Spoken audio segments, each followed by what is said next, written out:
And so what we're going to do for this is going to be a little different this last 2 hours. We actually have a lot that we can talk about, and we'll continue to do the same kind of thing that we've been doing, but we're going to be doing sort of this prophetic look forward and asking the question, what are the challenges, what are the possible opportunities for Christianity in the next century? And so we're going to just look forward, and we're going to try to put on our prophetic roles, and we're going to try to talk about it. And so that's the goal for today. And then I do want to have some, if we can, I'd love to spend at least 15, 20 minutes at the end, talking about what you think about the books, just the structure of the class, some feedback that we can talk about together. And then if you had any questions that are sort of, whether they're questions for me or just general questions we haven't engaged, it'd be great to have some time just to have that kind of, if you want to know what it's like going through a PhD program on staff or whatever. Some of you have had those conversations with me. We can talk about that too. So I hope to have time for that as well. Okay? Let's pray and let's try to jump in. Jesus, it's been a joy for me to be here, and it's been a joy to teach these friends, these new friends, and old friends as well. And Lord, I just pray that you would just help us to be encouraged by all the work that we have done. Lord, we've covered a huge amount of territory and a huge amount of the intellectual landscape, and Lord, for that we are thankful. I'm thankful that we've gotten through it, and I think that we've engaged it at a sufficient level, at least to begin to understand these issues. And so, Lord, I pray, I know that everybody won't remember all the nuts and little knotty issues maybe, but at least we've had an experience where we know that there are answers, and we know that Christianity can handle any of the questions that come up, even if we can't. And so I thank you for that. Pray that you just bless this time, bless our conversation, and help us to stay awake too. I think we're probably tired. In Jesus' name, amen. Okay, Christianity in the 21st century. We've already asked this question, but just to get us back into this dialogue, maybe can you remind us as a group, what are some of the reasons that we should think about the state that our culture finds ourselves in? Why should we be concerned with the spirit of the age? So we've talked about this. Maybe can you remember some of the reasons that we gave?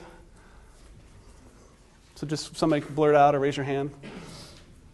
Why do we care? Milton. I think we need to know the times so we can be effective. Okay. Good. We need to know the times so we can be effective in our communicating. That was the Romans 13:11. Paul says to understand the present times. Lauren, were you going to add something? Okay. Great. Another big reason that we talked about, one of the big themes of this class, we structured the class around this idea. What was that? We structured the class this way, the first week versus the second week, yeah? Each culture has some defeated Good. beliefs. Yeah. And faithfulness demands it because each culture has different issues, different roadblocks that keep us from belief in Christ. And so the gospel, it's just, I've said this before, we all know this, the gospel is never preached in a vacuum. And each day, and in each age, there are new challenges. We would say there are new defeater beliefs. And so we want to be students of our age. We want to be students of our culture. So let's see, that's it. Good. So let's see. What I want to do then is we've done a little history of ideas. I've tried to sort of paint some broad strokes. I want to drill down into the last 100 years just a bit. I mentioned earlier this week that I think our millennials and those who are younger, the 25s and below and maybe 40 and below, we kind of think that the history only goes back 30 or 40 years, and we just don't realize that in the last 100 years our lives have drastically changed. And so I want to do that. Just let's watch what's happened in the last 100 years and what they were predicting would happen in the 21st century. And then the question is, how are their predictions? But in the 19th and 20th century, we witnessed some huge changes in the way that we did culture. And basically we saw this rise of secularism. And all that is, secularism is the claim, and it's an empirical fact, that religion is becoming less prevalent in people's lives. So we've seen the rise of secularism over the last 100 years. 19th, 20th century. 20th century would be the 1900s to the year 2000. So we see this rise in secularism, and here's all these examples. I'll walk through those. So in human health, for example, in the 1800s and that century, why people got sick was largely a mystery. And so the remedy that you would have would be things like herbal remedies and bloodletting. They spill your blood and think that that's going to get out whatever the problem is. But then the 20th century, 1928, what did they discover? Mike, this should have been one of your little tidbits. 1928, penicillin, good. They discovered penicillin, and it radically changes how we do medicine. 1940s, antibiotics, for the first time, were discovered and used. And so what happens is you have this huge shift in how we take care of ourselves. It used to be that when you get sick, it was largely either up to chance or God's will whether or not you got better. But now, when you get sick, what's the first thing that we do? We go to the doctor. And largely, by and large, the doctor takes care of it, and we might, seek God to pray for healing or something like that. But God's role has become less and less in the area of health over time as a culture because we have germ theory and things like that. Okay, so that's one example from health. Think of another area. The origin of life and the universe. So in the 1800s, young earth creationism was the dominant view. And that was largely in part because of a guy named Bishop Ussher. You guys heard this name? You know this story? Bishop Ussher, he was born in 1625. So, a couple centuries before that, but he kind of looked at the Bible and tried to take the on-the-face-of-it reading of the genealogies. And in doing that, he added up the age of the earth and said that, we've been around about 4,004 years before Christ. And so on a fine September day, that would be 6,000 years ago, God created the earth. And so by and large, it was a young earth creationist view, and that was the narrative because of Bishop Ussher. And then, in 1859, Charles Darwin enters with the origin of species. And suddenly, the world looks a lot older. Because as he looked at the evidence, and he says, it seems to be that life on Earth evolved slowly over time. And it looks to be that life evolved rather than being created by God. And that sort of served as a stimulus for a changing conception. And again, the role of religion began to diminish as the role of science began to take on a more prominent view. So that's secularism that we see. This one's interesting. Daily life, society. This is where I say we just don't, as our students, the people that we engage, if you're working with students, they just don't get it. Things have radically changed. The light bulb, 100 some years ago? Before that, people couldn't work at night. And they could only work in the day. But with the invention of the light bulb, what happens is the natural rhythm of our life, for the first time in the history of humanity, changes. Because now we work in the day and the night. Huge shift in the way that we live our lives. Automobiles and paved roads, which were extremely rare prior to the 1900s, radically changed the way that we do our life. And what it does is it slowly turned us into people who are commuters. And we spend more time in our cars now than we do in church. And, so we've got light bulb, we've got automobiles and paved roads. Then with that we have, because of the expanded use of our time, we have new forms of entertainment that popped up in the 19th century and 20th century. Radio, that's a 20th century thing. TV, some of you might be able to remember black and white and the big box, things on the ground. Video games. I remember when Atari came out, we played the little ping pong thing, and then it was Space Invaders. Remember how cool that was? And now it's like crazy. Internet. These are relatively new things in the history of the world. They're a 20th century shift in the way that we live our lives. And what's interesting, the religious calendar used to sort of guide the rhythm of our lives. And as secularization took place in the 20th century, the religious calendar was changed by the national calendar. And so now instead of religious holidays, we have national holidays that are largely shaped around a school year. And then our lives are largely framed now around driving kids to soccer practice and band practice and things like that, and entertaining. So this is a huge shift. And what happens, though, is that religion has felt the squeeze. We have less and less time devoted to activities that inform our religious piety and things like that, our formal religious activities. So you could go on and on and on, but taken together, most people say that in our daily life, what we're experiencing is this secularization. Yeah, okay, so back to your structure notes. Taken together, they catalog a lessening of religion's influence, and this can be called secularization, and you see a definition there. Now, what's interesting about that is in the 1960s, let me switch to another PowerPoint. In the 1960s, sociologists were predicting the end of religion by the time the 21st century came around. So here's Peter Berger, famous sociologist. I'm sorry, this isn't Peter Berger. Look at this one first. Belief in the supernatural power is doomed to die out all over the world as a result of the increasing adequacy and diffusion of scientific knowledge. This was in a Time magazine article in the 1960s. Peter Berger, this is a sociologist, same year, 1968, or same time. He predicted by the 21st century, we're in the 21st century now, religious believers are likely to be found only in small sects, huddled together to resist a worldwide secular culture.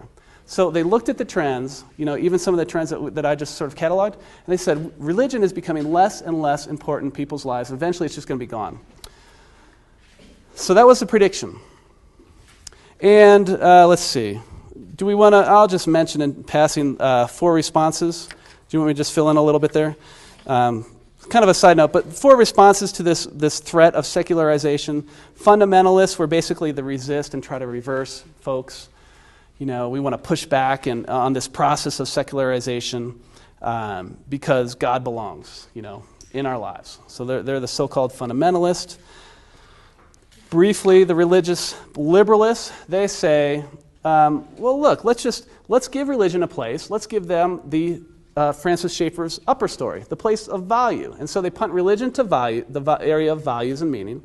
But facts, let's give all that to modern science. So the liberals were those who embraced what's called the fact-value dichotomy, if I've mentioned that term before. The fact-value dichotomy just says that, religion deals with values and science deals with fact. And so the religious liberals did that. What's the third one here? The modernist. This is not modernism like I've been talking about it earlier. These are the so-called modernists.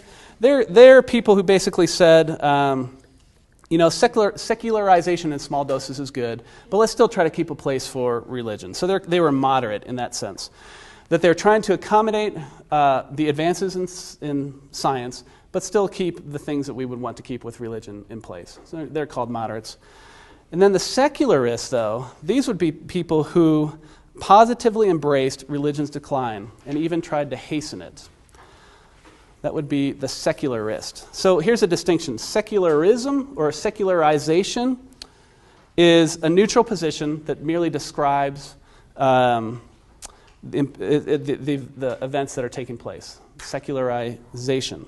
Secularism, the ism there, secularism is an ideology where the devotees are trying to eradicate religion.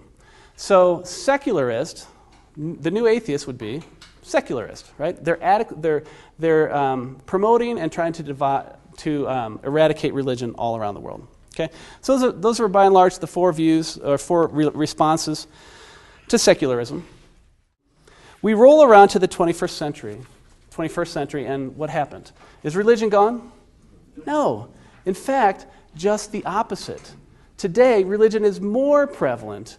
It is positioned to be more of a player in the next century than any other time in the last 100 years or so. Religion is not disappearing. So here's interesting. Remember, look at this quote. This is Peter Berger, writing in 1968. Well, he wrote a new book just a couple years ago. I think what I and most sociologists of religion wrote in the 1960s about secularization was a mistake. Most of the world today is certainly not secular. It's religious. Isn't that interesting? So now sociologists say that we live in a post-secular age. We live in a post-secular age. We've moved beyond secularism. We no longer think that religion is going to disappear. It's kind of cool. Okay, so the 21st century reality is this post-secularism. Well, what does that mean? Number one, as you can see, religion is not disappearing. And you wonder about these so-called new atheists. You might wonder, well, what about them? They're pretty vocal. Well, yeah, I think they are pretty vocal.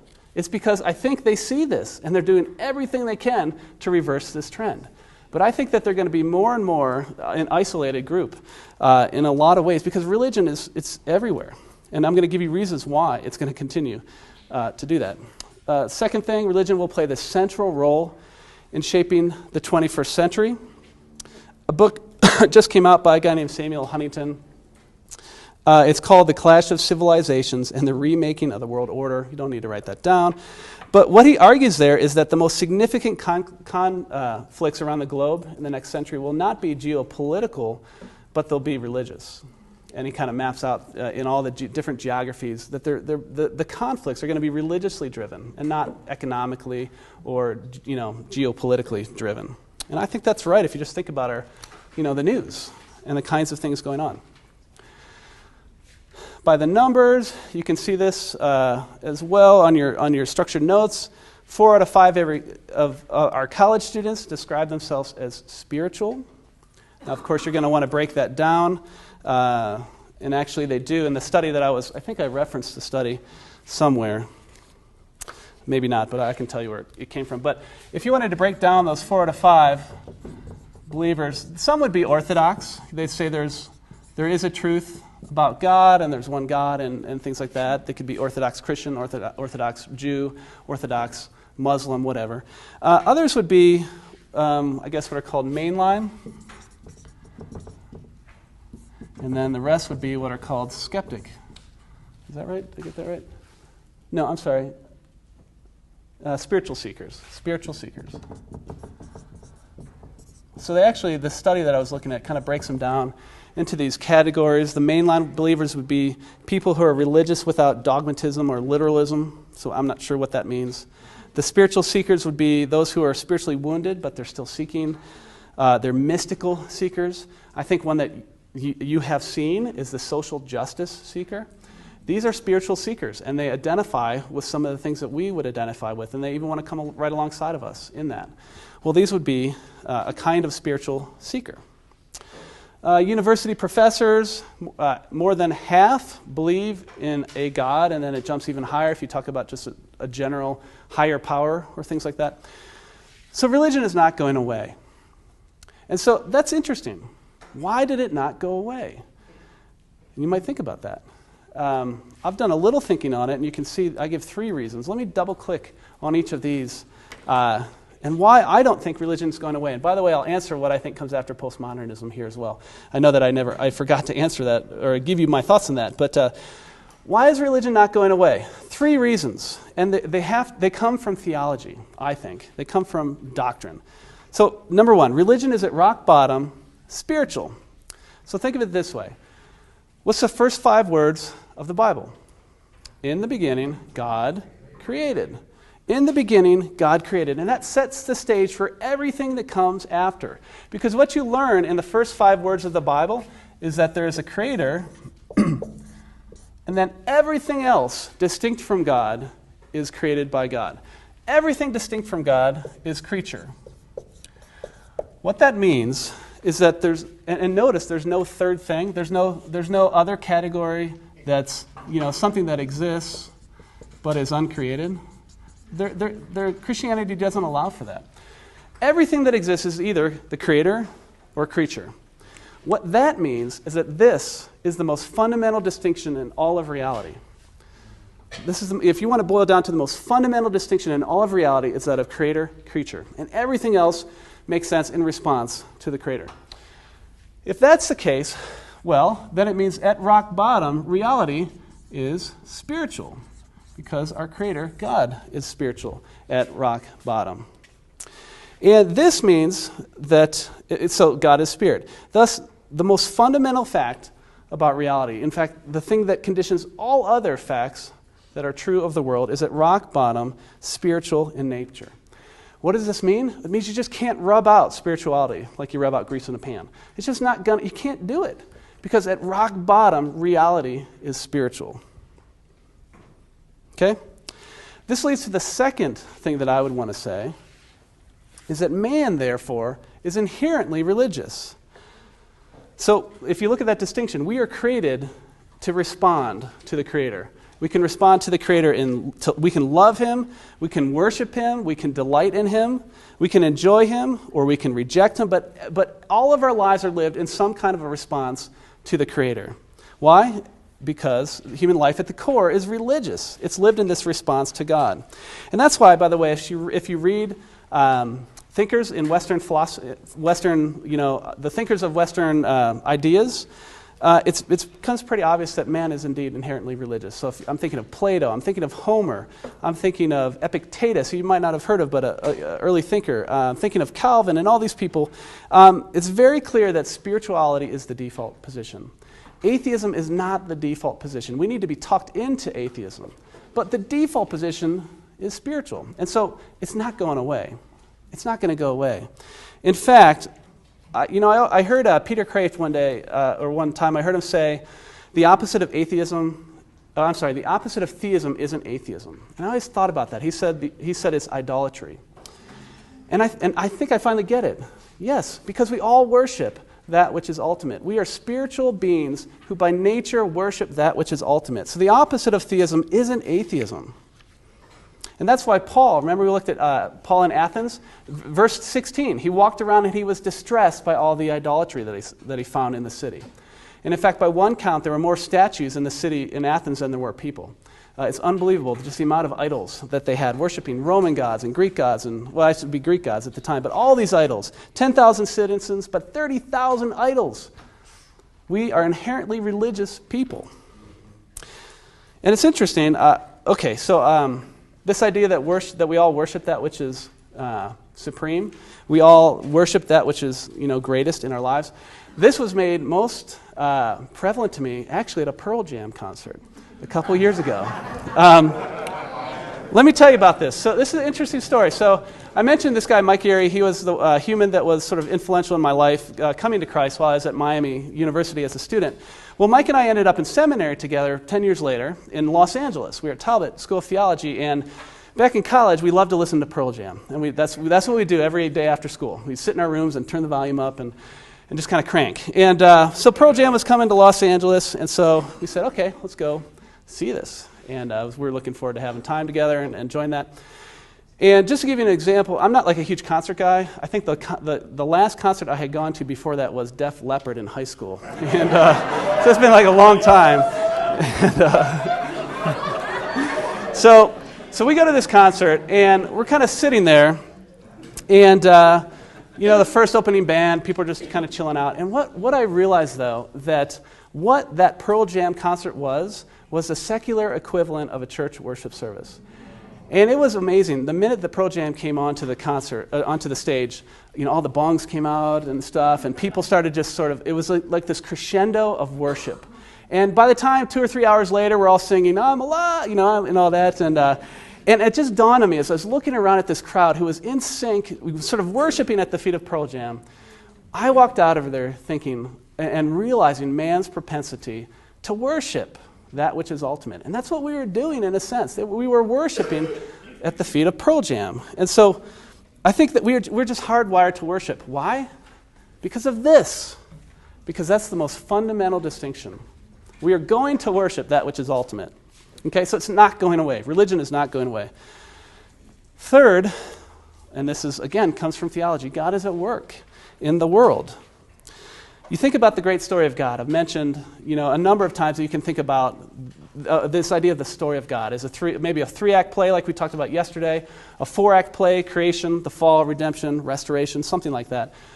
Think about that great story of God. Think about, say, from Genesis 12, where God gives the promise to Abraham, all the way to the end of the story. It's really a story of God pursuing us as we run away from Him. It's a story of God actively working in the world to redeem that which is lost, to restore that which is broken, and so on. And so the fact that God providentially cares for us, the fact that He's at work in the world, religion is not going away. It's just that secularism is a non-starter. And in fact, have you guys ever asked the question, like, why did God create in the first place? So remember, we've got this fundamental distinction. First there is God, but then He creates everything else. Well, why did He even create in the first place? Because according to theology, number one, God didn't have to create. It's a free contingent act. Number two, prior to creating, God existed in perfect intimacy and delight with the members of the triune, the Godhead. And so why would he create? And if you think about that question, I think Keller talks nicely about this somewhere in the last few chapters. He did it not to get something. It's not like he needed anything in creating. So why did he create? Well, he created not to get, but to spread something. Well, what is he spreading? Well, he's spreading his delight. He's spreading his glory. And he's still spreading his glory and his delight. And this is why, by the way, I think secularism has always been a non-starter. For number one, it's parasitic on theism. It's parasitic on a host. In other words, secularism only exists in opposition to something. And for that reason, I think it's dead in the water. It's not for anything. It's just against something, right? And so, secularism never had a chance. And this is why I think, he asked what comes after postmodernism, what comes next. I would say it's a kind of paganism. I would say it's a kind of, or pluralism, maybe. It's religion. That's what's next. It's a spiritual seeking at any level, because religion will not go away. And so maybe it's a kind of spirituality that admits objective truth, because that stuff's bankrupt, but it will continue to be this ever-present desire to connect with the divine, because we worship that which is ultimate. So what comes after postmodernism? I say something like paganism, and I don't mean sort of the stuff you play with Dungeons and Dragons, but maybe partly like that, but just this kind of spirituality. Like, think of the old Greek pagan world that's permeated by these gods, That's what we want. Why? Because we're created that way. So there's opportunity there, and there's peril there, and that's what we need to talk about today. All right, any thoughts on that?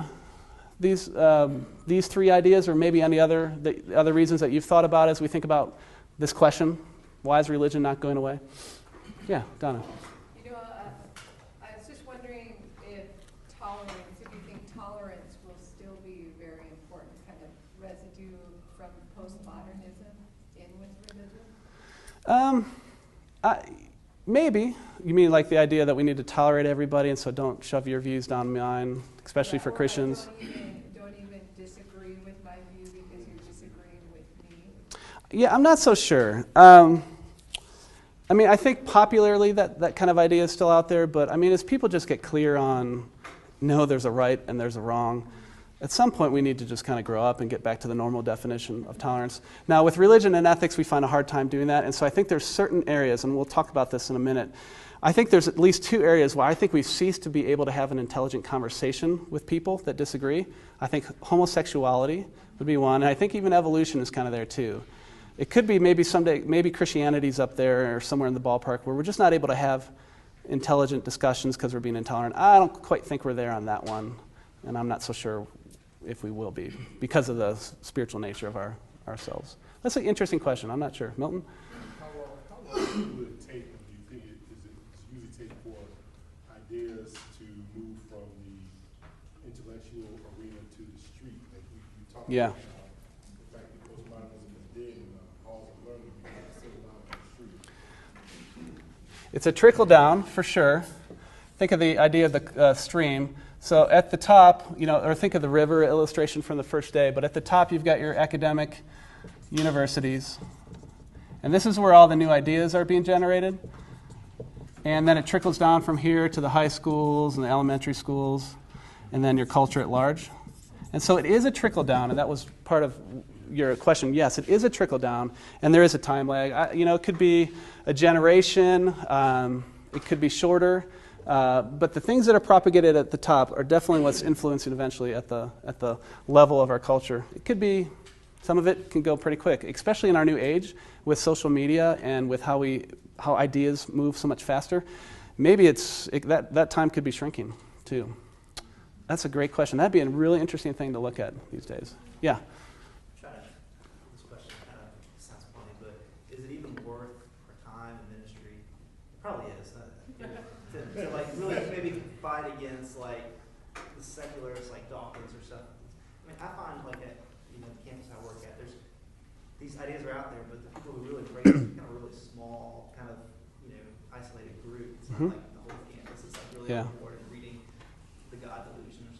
Yeah. So I just wonder, like, I know at NC State we just spent like $10,000 a couple of years ago to bring in Lawrence Krause and Craig. Is it even worth our resources in that sense to try to promote that kind of stuff, or should we be investing that in other things that might respond better to the issues that are related? Yeah, if you probably know what I'm going to say. Absolutely, yes, we ought to. Because these are the vocal voices. Now, you're right, not everybody's reading Dawkins. Well, that's okay because we're not readers. But we're listening, we're hearing their voices, and it's affecting the plausibility of the gospel. It's affecting the soil. And so what is the good of a debate? Because, does it really persuade anybody? Well, what it does, and this is why I like these things, is it allows us to have a conversation with the campus on the things that matter to us. And so we're not necessarily in a debate, as you know, like when they did it at NC State. You're not necessarily going to convince a ton of people, although you will. There will be some movement.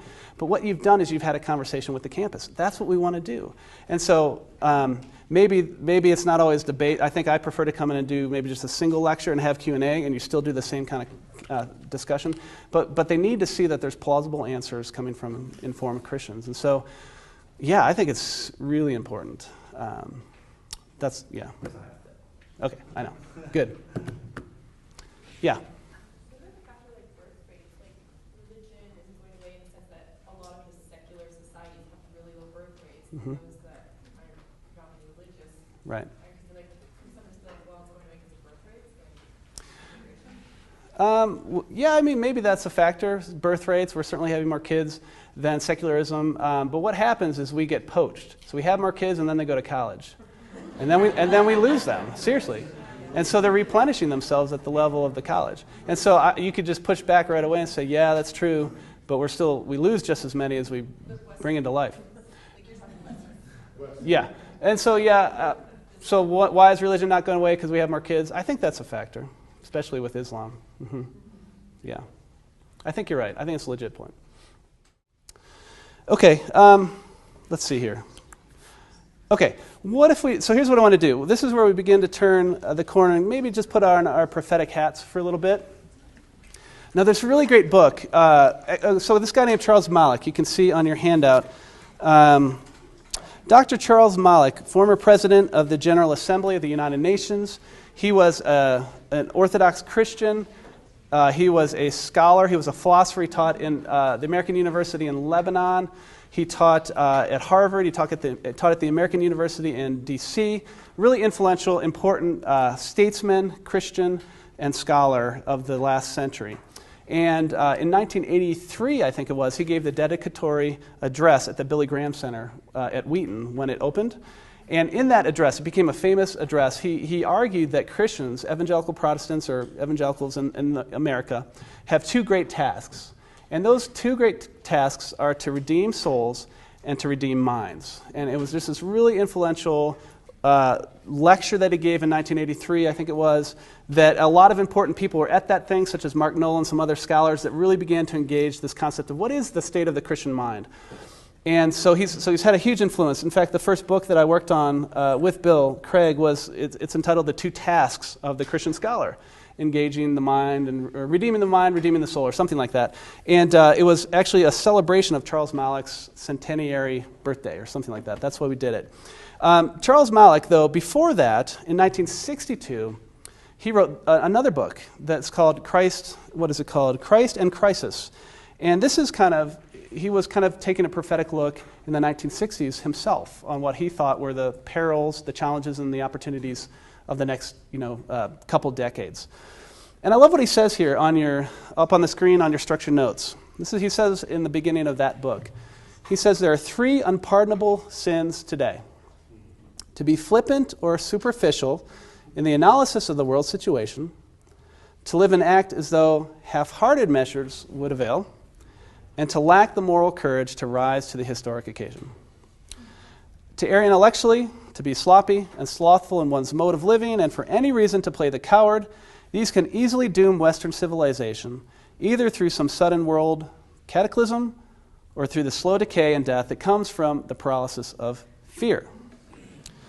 So, great sort of opening line. And then he goes on to say, here's what he saw at the time, remember this is 1962, as the main perils or problems. And so he says, the situation resolves itself into four interacting dimensions. Number one, the challenge of international communism. Remember the time, this is back in Cold War time. Number two, there is the challenge of the rising nations and peoples. So immigration, this is when multiculturalism was just coming in and the blending of cultures. Number three, there are serious internal challenges and problems in the West itself. And by the way, what he had in mind there was the fact that there's so many stimulus for our attention. And that's back in the 1960s. Think about that today. And then four, there's the formidable challenge of the technological revolution. And he said there, this was again just early on, before Sputnik and all these things. But he's seen that the technology can be either used for great good or it could be used, for great evil. And so this is a challenge. So this was pretty prophetic. I think he was pretty right on in a lot of these things as he identified sort of the challenges to our culture at the end of the 20th century.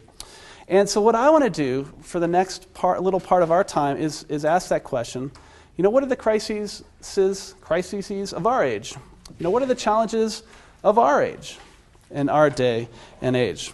And so this is where I'm just sort of putting on a prophetic hat or trying to think with you guys out loud about some things that I see, that I wonder about, that other people see, that they worry about. And so I'll go through four. And what if we jumped into the first one? We'll do that. Then we'll take a break and we can do the other three and wrap it up, okay? So four crises of our age. Now, this one might sound weird. The juvenilization of our culture and our church. I'm worried about this. People are worried about this. So what is this? And you've got a lot of little notes on this as well here. We now live in a culture, for the first time in history, that is full of 30 and 40-year-old adolescents. I think I even know a 70-year-old adolescent who's emotionally 13 still. And we live in this culture that, in the 1940s, we saw the birth of the teenager. That's a fairly new concept.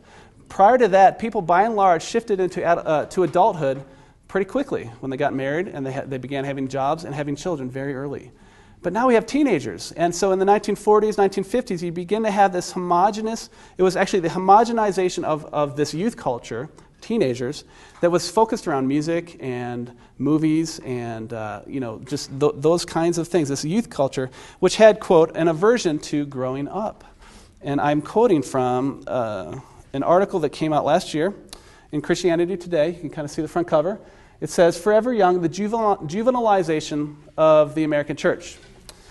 And I'll pass this around. This is an article that was written by a guy named Thomas Bergler, who wrote a book that's called The Juvenilization of America. And so he was talking, actually I think it's called The Juvenilization of the American Church. This is the big concern he has. And his book is walking through how it affects our church culture and how the youth group culture that we have is actually, which is not a bad thing, it's expanded into the way that we do church even as adults. And then he talks about some of the hidden troubles with that.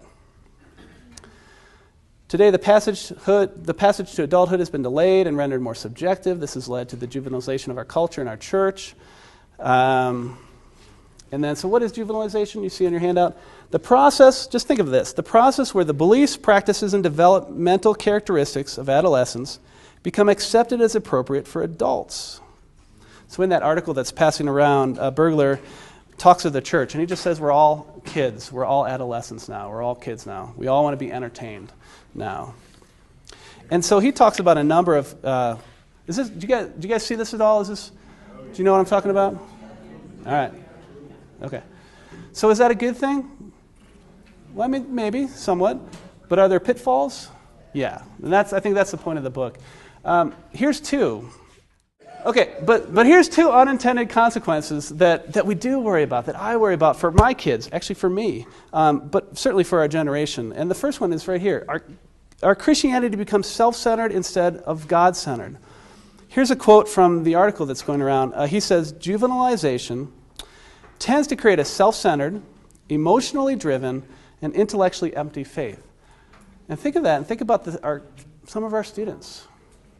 Yeah, it hits it. It goes back to what I even shared earlier. Remember how I said I have different subtexts when I teach classes, and one is this whole, especially when I teach the ancient literature stuff, I challenge students to begin to think about their lives not in terms of these Nietzschean values, but in terms of virtue. If you remember what I said about the Nietzschean values, those are things like personal fulfillment, sensual pleasure, personal satisfaction. These are Nietzschean values. And I think that our Christian students, our Christian kids, by and large, have these same values that our culture does. And that's why I mentioned the Christian Smith study that took place. Christian Smith interviewed 267 youth that were in our churches. And what he noticed was 2,000 times, you know what phrase he kept hearing? He heard it 2,000 times in 267 interviews. You know what the phrase was? Feel happy. Feel happy. That's a Nietzschean value. I want to feel good. It's all about me. And so that's where he coined that phrase, moralistic.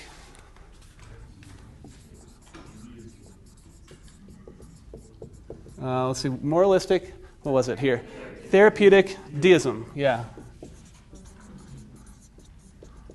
And so each of these things have a different a meaning for him. So he said it was moralistic because, he's making his, he's kind of assessing these interviews, and he says, well, we worship a God that he calls moralistic therapeutic deism. It's moralistic because God wants us to be good, and that's the main purpose of religion. So that's what our students view religion as, just making us be good.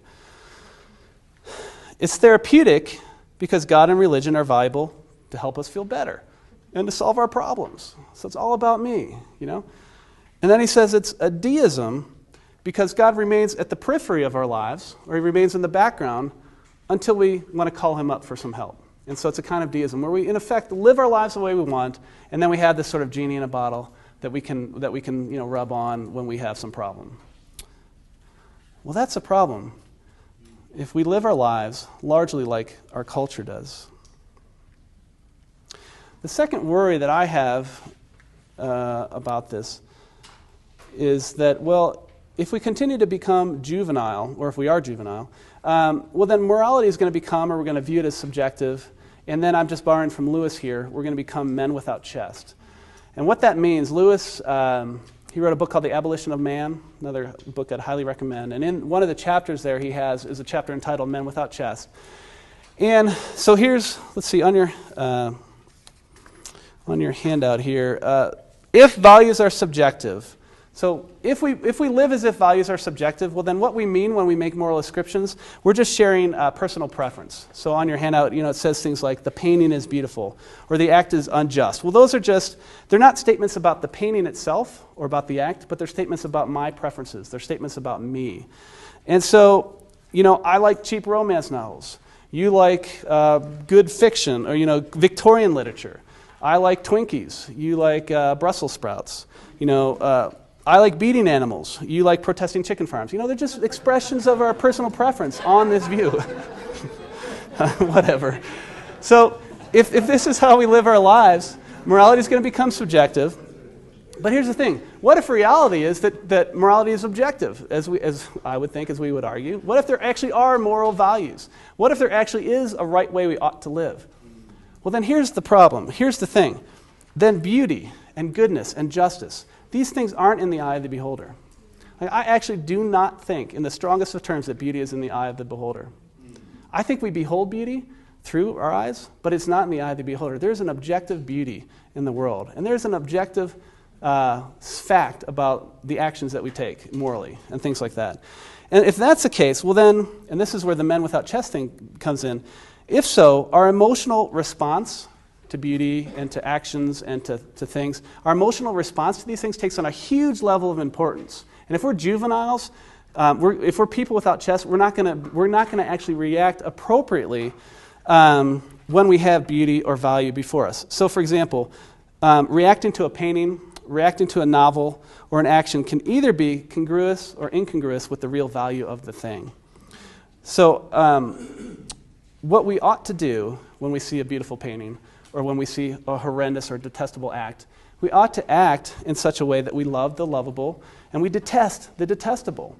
And that's actually a right response. There's actually a right emotional response to certain things because we have what Lewis would call the chest. So the head is the reasoning, the gut is the appetites, and then the chest is the emotional response where we react appropriately to the thing in question.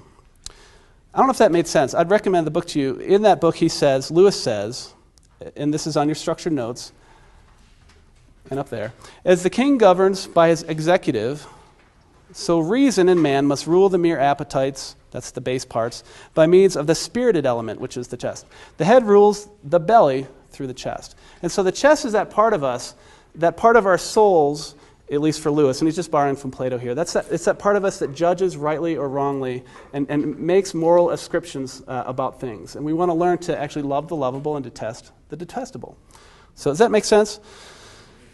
So what happens is we become a culture that's just desensitized to things that would be inappropriate morally. We become a culture that doesn't appreciate things that we ought to appreciate. And I worry that that's an effect of the juvenilization. Okay, thoughts on this one? It's a new one to think about, but it's a worry I have. Yeah? In the article, does he propose any solutions or more things that... Sure. Which article? The one, the burglar one? Yeah. That's coming around? I think he's just reporting, actually, if I recall, in the actual article. In the book, he might. I have not read the book. I think he's just pointing out the concerns and how it's affected our culture. I think that we can... I think by the end of the day, I'll propose some things that won't be a surprise, but that would be helpful in these ways. So, yeah. Seems like the idea of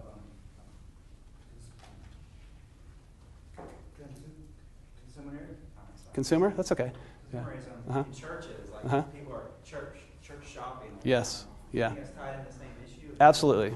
Yeah, there's even a quote I missed somewhere that he talks about that it's more about what can I get from the church than what can I give. And yeah, so that's all, it's an adolescent mindset that is foreign to 50 years prior to this day. Yeah. Yep. Does technology have to do with this at all? Because I'm from New York City and I know that churches there Mhm. are very high stimulation. It's like keep it moving, keep it exciting, keep it like a party. And granted, some of that caters to a specific crowd or age bracket, but I don't know. I feel like the more stimulation we have, the more we want, and that's factoring in. Any thoughts on that? It is, and he specifically talks about that as a factor. And I know that Keller, by the way, if you've been to his church, he is intentionally, I think, low-tech for that very reason. I haven't been there, but this is what I've heard. And so, yeah, I think it's all part of it. It's feeding our instant gratification culture. Yeah. Mm-hmm. This is something that's not just in the church, though, right? Like secular society, like there's seeing problems of this just on culture in general. I think I've seen articles by Yeah. Oh, yeah. Yeah. Yes. Yeah, and so he's actually identifying the problem in the culture, and then he's seeing how it's affected the church in the book. Yeah, so it's a huge problem for all of us. And that's why, which I love about being on staff with Crew, there's resources for us to be intentional to call up my boys, for example, to be men, and our girls to become women. There's resources that we have with family life and otherwise. And a lot of us, I know, are engaged in men's ministry or women's ministry in that sense. That's really, I think that's super important for this. Yeah, Ray, last comment. I think they've talked about this in terms of the Lion King syndrome. And what the concern is that eventually we get to the point where we no longer have the ability to make the choice to become grown up. Okay. We become desensitized to the whole process of what it means to be a grown up and make adult decisions. Mm-hmm. And then we just become permanently fixed in that place. Yeah. Yeah, so we become 20 and 30-year-olds. Do we know these people who play video games all day long? Yeah. I can remember one student, this is when I was on campus staff at Miami, and we were like, I forget some discipleship material that we had, and we were kind of walking through, like, how do you spend your time? And then we'd walk it through and kind of say, like, well, how much time do you spend with God? And kind of show him how his priorities are a little bit weird. But this one guy, I think he watched TV like 8 to 12 hours a day. And I'm like, and so I'm just trying to figure out, so how's that helpful? But that's what he did all day long. It's like, golly, dude. Second sort of challenge of our culture is this apatheism about God. We've already talked about that a little. just anecdotally, I'll just share with you when I was in grad school teaching philosophy classes. I think I mentioned this before, but I would make them do, like, the first week of class, I'd have them do it was a worldview project, really. They had, like, 9 questions, and they're like, things like, does God exist? Why or why not? Is there objective truth? Can you know anything? What is the purpose to life? And all, like, kind of like the main questions we'd all want to have answers to. So I made them just, like, answer it however they think. And then they turn it in, and I just chalk it up, with red, and then give it back. And then for the whole semester, what they came to find out is I'd teach through these 9 questions, and then at the end of class, they'd have to rewrite the paper, this time with arguments and secondary sources and backing it up. And what I found from the first paper to the last paper, and I've done this probably, I don't know, half a dozen times, is that people would begin the class with especially that question about God, be like, there's no good reason that God exists, God doesn't exist, whatever. They wouldn't have anything much to say. But invariably, by the end of the class, when we get through, I do 6 weeks on the question of God in a philosophy class. And by the end of the paper, invariably, almost all of them now believe that God exists.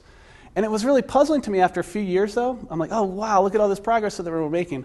But there's no transformation, and I've talked about that before. And it's kind of like what I found is that people were very comfortable believing in a deity, but then it was just kind of the shrug of the shoulders. Yeah, God exists, and then just move on with their life. And this is apathy. And again, it connects to that virtue that I've mentioned a few times, this new virtue of apathy, this new virtue of doubt, where, it just seems pervasive in our juvenile culture. We just don't care about things. Nothing really matters, including the reality of God's existence. So I worry about that. And of course, if this is a challenge, what would be the anecdote? Well, the anecdote would be us living a life well lived under the banner of Christ. It would be us engaging in the story of God, I should say locating our life in the story of God and finding our core identity in that. It would be, and that's the counterexample. That's the one black swan that shows that all swans aren't white or whatever. And so that's the biggest apologetic, I think, in that kind of a cultural mindset. So, there is a video by Bill Maher, but you don't need to watch that. All right, here we go. Again, what other modern country would that go over, where everything can be, this is God's, this is God's? Did you see Michelle Bachmann, we found out last week? Every decision she's made in her life is because God told her to do it. She wasn't in love with her husband. She didn't want to go to law school. She didn't want to run for Congress. She thinks God is talking to her. When I was a kid, if someone thought God was talking to them, you called Bellevue. You're an apatheist. That's a term I stole from somebody. This is an apathetic atheist, right? It's a combination of apathy and atheist, yes. I don't know what happens when you die, and I don't care. No one is ever going to know. But your first thing is you were raised by an Irish Catholic, and yet you became Jewish. Is that right? No, that's not right at all. Is it bordering on any form of accuracy? No. My mother was Jewish. My father was Catholic. Like many mixed marriages, especially of that era, they picked one. It was Catholic, and I was raised Catholic. I was never Jewish. I've never set foot in a temple. So you're still a Catholic in your eyes? Of course not. An who's writing these cards Catholic. for you? What is on this? I'm Bill Moore. Hello. Nice to meet you, but Pierce. did you stop becoming a Catholic? Yes. Yes, I'm hopefully one of America's most famous atheists. Yeah, but when did you? You're not an atheist. You're an apatheist. There's a crucial distinction. It's very hard to there's atheist, there's agnostic people. I'm okay with us not splitting the difference on those. If you're just not a super religious person, for me, you're on my team. It's very hard to say. Even Richard Dawkins in his book says, if we put it on a scale of 1 to 7, 1 being absolutely certain that there is a God, and 7 being absolutely certain that there is no God, even I'm only a 6.9. He says, because we just don't know Where ultimately. are you on that list? I'm with him, a 6.9. So there's a tiny fragment of you thinks there might be. Well, as he says, it could be God, or it could be a spaghetti monster out there. I mean, that's... But again, the apathy part, we just don't think about it. How did your parents react to your apatheism? Well, I mean, when I was a kid, we went to church. When you're young, you don't, I was scared to death of the whole process, and it was all I could do to just keep it together in church and catechism and those things we did. When I was a young teenager, thankfully, my father stopped going to church, and that was the end of it. I was no longer any sort of Catholic. Then I went for many years where I really didn't think about religion all that much. I kind of, believed in God because, like a lot of people, it was like when I was in trouble, I would just bargain with him. Oh, God, if you get me out of this, I promise I will quit smoking. Stuff like that. Do you still do any of that? Do you ever no. pray? And at a certain point, praying. No, praying is trying to telepathically communicate with an imaginary friend. I wouldn't do that. Of course not. Atheists don't pray. So, for the past 15 or 20, I don't know how long it is, that's been my view, is that... If you had prayed, would you have prayed for the kind of news cycle we've had from Wienergate to Schwarzenegger-gate? It has been, it's if there was a God for me. So what do you think of that? Bill Maher, we've heard him plenty. Yeah, I don't really care. Yeah, just ignore him. Yeah, so, it's just this new mindset that's out there that people don't care. I don't know what to do with that, but... I don't know if that's if you see that out there yourself, but it comes to this virtue of apathy that we find in our juvenile culture. So, yeah. Sounds like he cares a lot. All he does is talk about it. Yeah, it does. I was thinking that too as well as I was watching that. He has a whole movie where he seems to take great interest in the God question. Yeah, maybe it's just it could be that too. It's a living. Mm-hmm. Let's move on to the next one. The next one is the GLBTQ question, the homosexuality question. This one, like I said, this is a hard one. This is going to be a hard one. I think we've already lost this issue in the culture, frankly. I think that, but I think it's going to be a challenge. I think that I mentioned earlier that there's a couple things that I don't think our culture is able to have an intelligent discussion on. I think this is one of them. I can remember one time teaching, also in grad school, I was teaching at a satellite school of Indiana University, actually, at the time, and we're doing an ethics class. And I figured in an ethics class, well, let's talk about abortion, and let's talk about homosexuality. It seemed like they'd be important things to talk about. And I can remember the day that we did the homosexuality talk. The very first thing the students asked is, what do you think about it? And so, as a young philosophy professor kind of guy, I'm like, well, I just think it's wrong, and I just kind of laid it out there.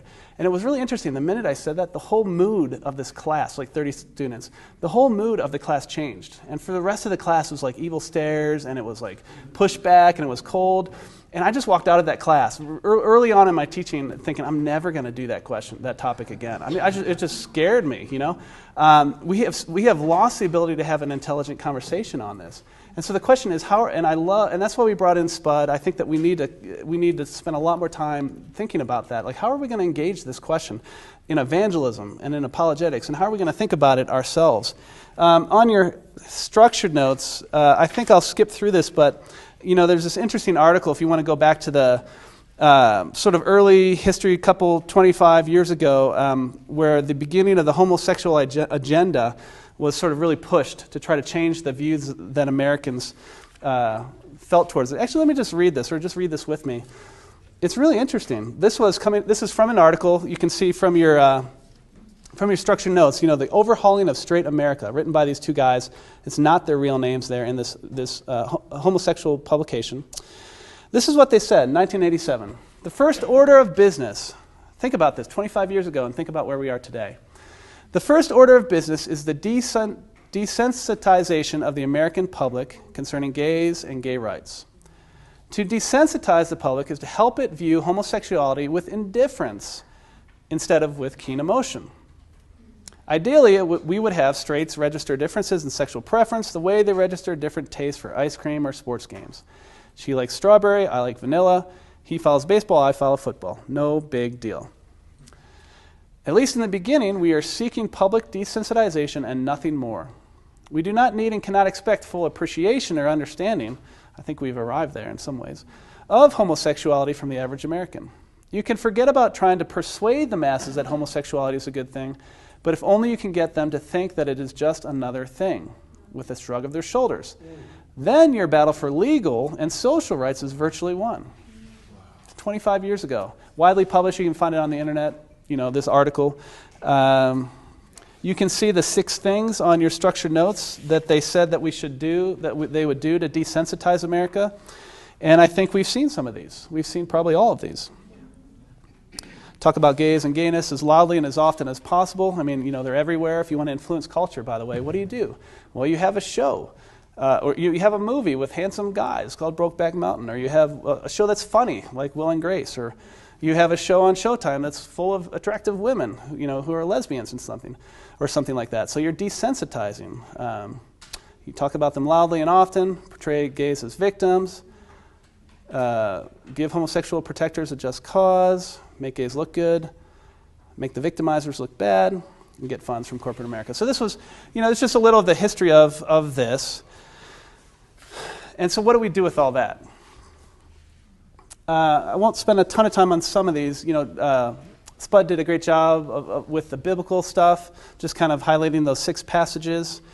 I always find it interesting. Another helpful book, or I should say a chapter in a book, is Randy Newman's first book, Questioning Evangelism. I think it's in there. He has a chapter on homosexuality and how to actually have dialogue on that issue with somebody who was gay. And he talks about how in homosexuality, this is interesting, the most often quoted passage today is not John 3:16, but it's this other one, this Matthew 7. Judge not, lest you be judged. And what's interesting, though, if we look at the context, if we understand what's going on here, the verse does not mean that we can never tell anybody that they're wrong. This tolerance issue, it doesn't mean that. The actual words that Jesus used, that's translated oftentimes judged, in the original language has a connotation of condemn. Do not condemn. And it portrays a spirit of harshness or self-righteousness. That's what's going on here. It's a feeling of being superior in your judging. So it's not that we shouldn't judge to say that homosexuality is wrong. That's not what the passage is saying. It's just that we ought to do it in love and humility and things like that. But this last bullet point, this is my 2 cents. I don't have a lot to say. I'd love to do a lot more thinking with you all on this. But what I've found since that day in that philosophy class, this is how I've begun to do it, and I find that this is really helpful. And then I want to show you a really good video by Keller. Again, Keller, I think, is just a master at some of these things and how he communicates. But when somebody asks me now, do you think that homosexuality is wrong? This is what I say.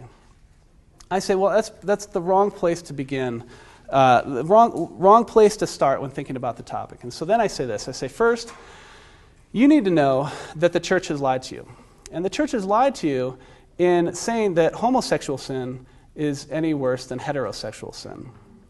And I say that because it's just good. It's healthy to admit that because sin is sin, however you do it, and that kind of puts them off the defensive or something like that. We're all sinners in need of a Savior. The second thing I say, though, and then I say, but you need to know that the homosexual community has lied to you as well, and they've lied to you in this way, in telling you that your desires determine your destiny, or your desires determine you. So you've been lied to as well. And what that does, what I've noticed, what that does is it moves the discussion from rightness and wrongness to the question of idolatry in the heart and the gospel. And to me, and this is the model from Tim Keller, I find that really helpful. The idea of self-control, saying no to our desires so we can say yes to God. So you've been lied to that you can't control yourself. We are not animals. We are not, completely determined by our desires. Yeah. Yeah, so first sentence is that you've been lied to by the church and that homosexual sin is any different than heterosexual sin. Second thing I would say is that but you've also been lied to by the homosexual community in saying that your desires determine your destiny. So, I just pass it on to you. I think we're all trying to fumble in the dark on this, on how to communicate, but I find that helpful because it, again, moves it to where we can have a gospel conversation instead of you're right, I'm wrong, and things like that. Let's watch this video by Keller. What I love about this is he's interviewed by a hostile interviewer on this topic, and he diffuses it. And just watch how he does it. It's really good. And he takes it to the gospel, which I think is a great model for us. Therefore, to say you have faith and you have, the atheist has reason and Christians have faith isn't true. Sort of switch gears a bit. I wrote a book about the gay rights movement because I was appalled by the oppression and the discrimination against homosexuals in my America. And this questioner asks, what do so many of the churches have against homosexuals? And what about your church's approach to homosexuality? Is it a sin? Are they going to hell? Let's talk about my church first, which will be a little easier than try to answer for all the other churches of the world. But I'll try. I mean, I'm representing all the churches of the world, all right? You know?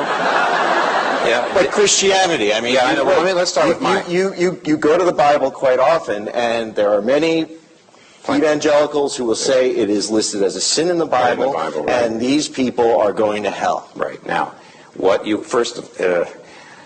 talk about my church again. Let's go back here. What we would say is, I think it's unavoidable. I think most Protestant and Catholic and Orthodox Christians over the years have said, you read the Bible, and the Bible has reservations. The Bible says homosexuality is not God's original design for sexuality. Okay, there you have it. The Bible also says love your neighbor. The Bible also, in fact, the Good Samaritan parable, which is how Jesus tells us to love our neighbor, you put a Jew and a Samaritan there. So what Jesus is trying to say is everybody is your neighbor. Gay people are your neighbors. People who are of other faiths are your neighbors. People of other races are your neighbors. And it's the job of a Christian to do what Jesus did on the cross, which was to give himself for people who were opposing him and people who were didn't believe in him even. And so a Christian is supposed to say, I serve the needs and interests of all of my neighbors in the city, whether they're gay or straight, whether they're Hindu or Muslim. I mean, Hindus, for example, don't believe in the Trinity. It's a different view than what the Bible says. Gay people have a different view of sexuality than generally what you see in the New Testament. I'm supposed to love my neighbors. So what I don't see is, at this point, I see some churches that are basically ignoring the places in the Bible that talk about homosexuality in order to love their gay neighbor. And I see other Christian churches taking very seriously what the Bible says about homosexuality, but in a very self-righteous way. So they actually do single out gay people. I mean, there are a number of conservative churches that will love their Hindu neighbors and will love their Muslim neighbors and not their gay neighbors. And I really don't think there is any excuse for that. So therefore, I have to take some responsibility of being a member of the Christian church for the oppression of homosexuality. Are committing sexual acts a sin against God? What do you mean by sin? The answer is yes. Yes. Now the reason, here's the problem with that. No, you don't go to hell for being a homosexual. But committing homosexual acts will get you to go to hell? No, wait a minute, wait. Right. No, because, some people will say, well, it's not the homosexuality or being gay, it's doing gay stuff. No, that's the problem. No, first of all, heterosexuality does not get you to heaven. I happen to know this. Right. So how in the world could homosexuality send you to hell? And actually, the Bible, listen, this is true. Jesus talks about greed 10 times more than he talks about adultery, for example. Now, one of the problems Christians have here is partly, let's be nice to Christians. You know when you're committing adultery. I mean, you don't say, oh, you're not my wife. I mean, you know you're committing But almost nobody knows when they're greedy. I mean, nobody thinks they're greedy, because everybody is comparing yourself to other people, and so it's a frog in the kettle kind of thing. However, the fact of the matter is the Bible is much harder on greed, materialism, and it's a horrible sin, terrible sin. Will greed send you to hell? No. What sends you to hell is self-righteousness, thinking that you can be your own Savior and Lord. What sends you to heaven is getting a connection with Christ because you realize you're a sinner and you need intervention from outside. That's why it's very misleading actually to say homosexuality is a sin, because most people, yes, of course homosexuality is a sin, because greed is a sin, because all kinds of things are sins. But what most Christians mean when they say that, and certainly what non-Christians think they hear when they hear that, is if you're gay, you're going to hell for being gay. It's just not true. Absolutely not true. So then how is homosexuality a sin? Well, greed's a sin. In other words, doesn't help human flourishing. Basically, Christianity has an account of what we think human beings were built to do and what will therefore help human flourishing. So we would say if you spend all your money on yourself, that's bad, not only for your own soul, but for everybody else's. We would say homosexuality is not the original design for sexuality. Therefore, it's not good for human flourishing. We want people to do things that are good for human flourishing, but that's not what sends you to heaven or hell. Now, maybe we ought to talk about that. What sends you to heaven or hell really has to do with your faith in the gospel, which is that you can't be your own savior through your performance and your good works. Now, here I'm coming at this like a Protestant now. Everybody's got to be a particular kind of Christian, and there's difference of opinion within Christianity about this. But no, being gay doesn't send you to hell, and sin doesn't send you to hell like that. Mm-hmm. The sin underneath the sin is, I am my own Savior and my Lord. And that's the reason why Phariseeism, moralism, Bible-believing people who are proud and think God's going to take them to heaven because they're good, that's sending them to hell. I mean, I know this is a lot to take in at once. It's a lot. Inside our church, right. there's just not going to be this disdain of homosexuals. It just can't be. Not when I'm teaching the gospel like that. Right. Isn't that great? Did you guys notice what? Remember how antagonistic the guy was at first? Did you guys see the change as he got to the gospel? Brilliant. Yeah, Dave? Yeah, great question. I think if Google that title, Tim Keller and homosexuality, it'll be one of the first couple. Did you find it? Tim Keller on how to treat homosexuals. It's on YouTube. There's another version that doesn't move around as well. Okay. Oh, good. Yeah. Yeah, I just love, it got to the gospel. So however he did it, that's a great model, I think, for this. And I loved how he diffused. The guy he actually was interested by halfway through. It's like, so. Okay. Again, we're just looking at possible challenges. We have to learn how to deal with this, I think, to be biblically faithful, to be generous. I love the love your neighbor stuff that he brought up. Lastly, some of you that especially work in Europe will be more, up on these things. But the worldwide Islamic growth would be another sort of challenge for the 21st century, for sure. I've got a lot in your instruction notes. I pulled this off a study that just came out with the Pew Research Group.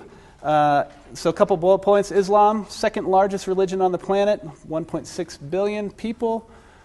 I'm forgetting how that compares to Christianity. I don't know how, I assume we're the largest, but I'm not sure how much larger. Does anybody know? Okay, 2.4 range, 2.6 range? Okay. Islam is the fastest growing religion, owing largely to the high birth rates, the global vision of expansion, the intense social pressure to remain Muslim, and so on. So there's that going on.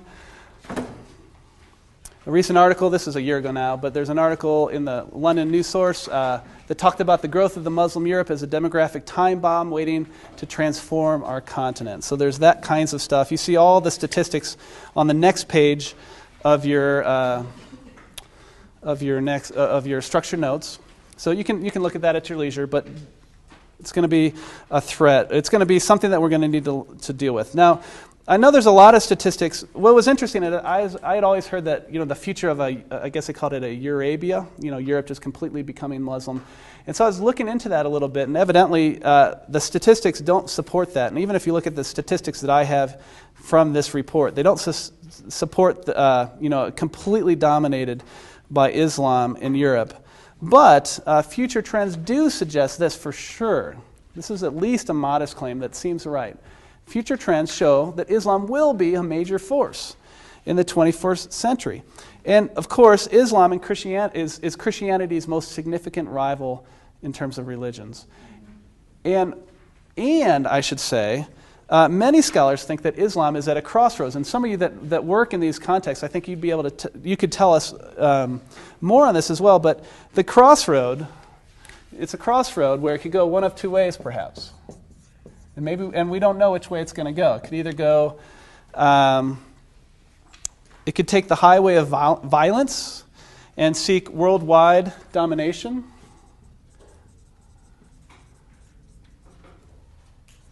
Or it could take the highway of peace.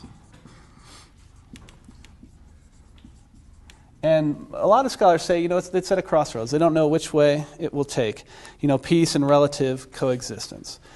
I will tell you, just to double-click a little on why are we even wanting to go to Macedonia. I'll tell you this, but So here's the interesting thing. This is about a year ago. This other missionary organization began to talk to me about going to Macedonia to teach. And here's why. And this is why it's really compelling. And it relates to this fourth thing. The president of the country of Macedonia, as well as 2 other members of parliament, are basically begging this other organization, send us all your Christian professors. Send us your Christian professors. And this is why. He says, the president said, we have 10 to 15 years, and our country can go either way. We could either lose it to Islam, or we can increase the Christian influence. These are Christians, the president and the 2 members of parliament.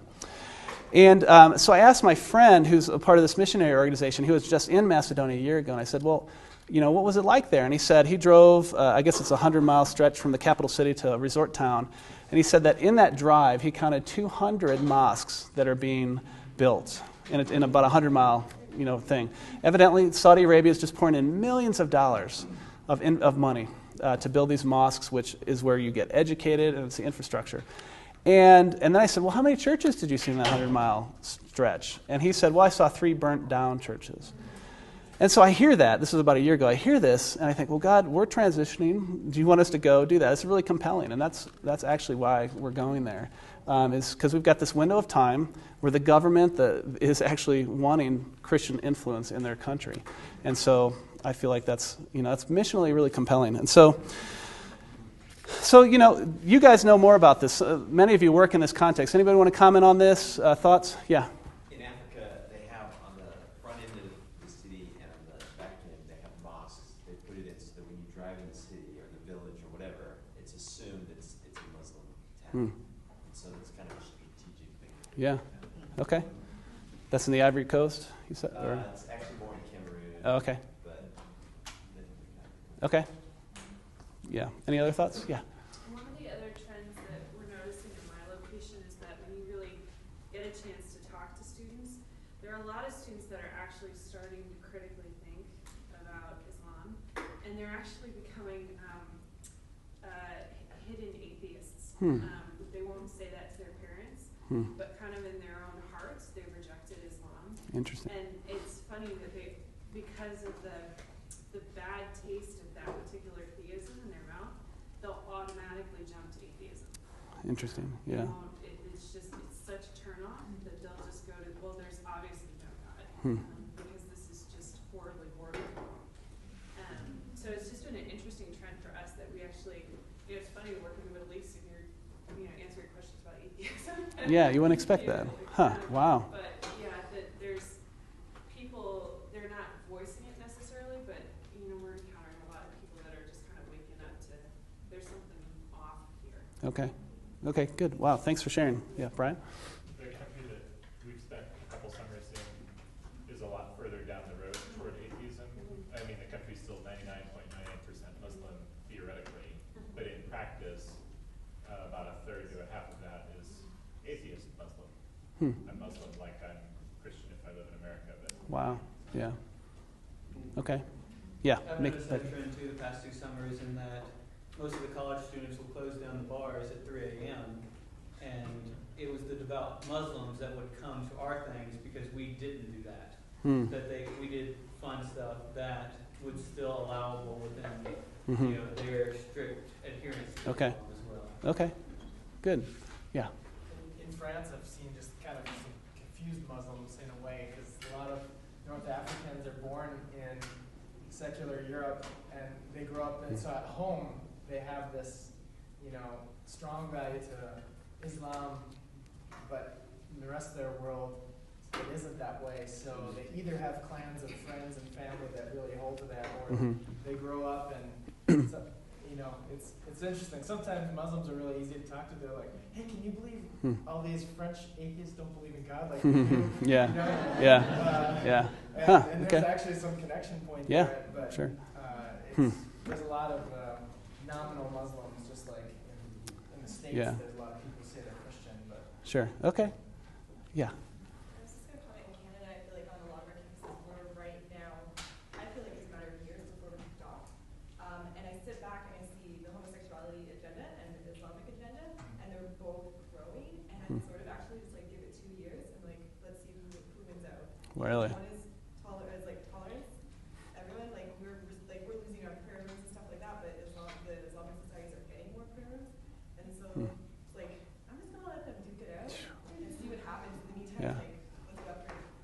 everybody else. Yeah. Like, they're just so vocal on both sides.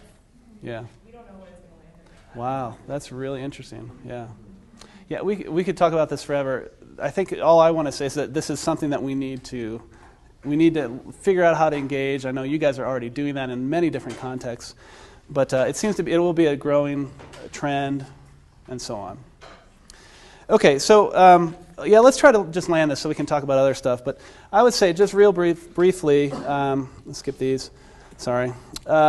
What do we do? I just want to end. Let's just try to end this in the next few minutes so we can talk on other stuff as we close.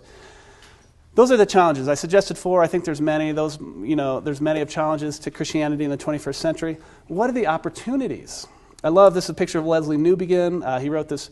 He was a missionary in India, and then he came back to England after being away for many years. And what he realized in England was that he needed to re-evangelize the West. And so he wrote this book in 1986 called The Foolishness to the Greeks. And on the first page, he asked this question that you see. And he asked this question: what would be involved in a missionary encounter between the gospel and the whole way of thinking and perceiving and living that we call modern Western culture? And so he asked this missional question about his own culture. He was surprised when he got back that he needed to have a missionary encounter with his own culture. And I think that is a great question. That's a question that we should ask ourselves today. How can we have a missionary encounter with this culture that we find ourselves in, or whatever culture it is that you find yourself in your own ministry context? And I would just add 2 things. These aren't going to be surprises after 2 weeks of class here, but the first one, I say is that we need to reestablish a Christian voice within culture, and the question is how. I want to just give you 2. These are all connected, but I'll give you 2. One, by living fully integrated lives would be the first thing, that we need to be people who live fully integrated lives, where our heads and our hearts are connected to helping hands, and they flow out into helping hands. I'm not going to share a story. But we need to be fully integrated people that love God with all of our being. And the second thing I would want to say is that we need to proclaim this brilliant and beautiful Christ, that we need to present to people this Christ for who he is, that we talked about the other day, that he is beautiful, but he's brilliant, and he possesses intellectual virtue to speak on all matters of reality, as well as spiritual authority and the beauty of redeeming us, and those kinds of things. I mentioned, one of my favorite passages on this, Colossians 2:3, that, do we believe that in Christ are hidden all treasures of wisdom and knowledge?